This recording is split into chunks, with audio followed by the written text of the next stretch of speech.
It's so good to be back. I'm Samantha, and if you can't tell by today's Royal Magic Wand, we're going to be talking about Star versus the Forces of Evil. Fancy star transition.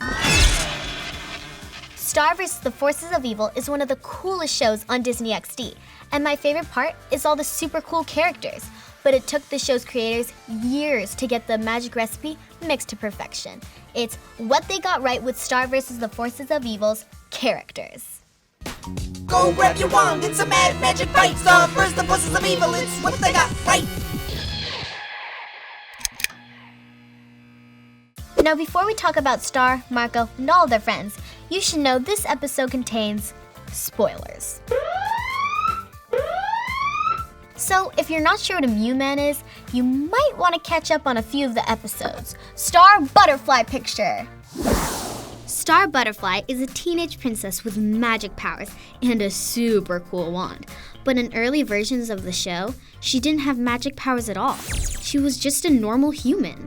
Instead of fighting monsters with sweet spells, she accomplished her goals with a little bit of will and a lot of determination. Will and determination are great qualities to have, but I think when fighting monsters, rainbow fist punches are a teensy bit more effective. And that wasn't the only big change Star went through the making of the show. As we all know, Star is a 14-year-old. But in early versions of the show, she was supposed to be a 10-year-old. Now, since Butterfly family members don't get the Royal Magic Wand until they turn 14, do we really want to watch a version of the show where Star doesn't have any powers and she just hangs out with Ponyhead all day? Actually, that show does sound pretty awesome, but I prefer the version where they use magic to beat things up. Young Star Blast Off! Flying Princess Ponyhead has always been a big part of the show, but in early sketches, there was one big, gross difference. She wouldn't stop drooling. They got rid of the drool because it was a little too weird for television.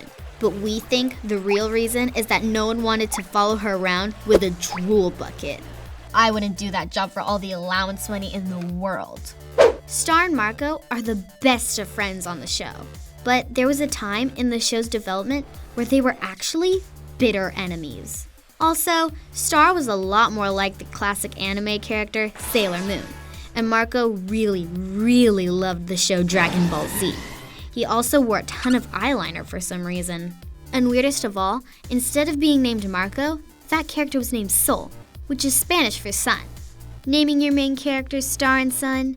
Come on, Disney, that's just too much. Finally, in early versions of Star, it shows her with a pet cat adorably named Cashie. Cashie was probably cut from the series so they could focus on all the awesome main characters, but he does appear in the episode Freeze Day as the leader of the Cats with Human Faces dimension. Too weird. Too weird. Just imagine, we almost had to look at that weird thing every episode. Sorry little guy, I didn't mean it. I totally meant it.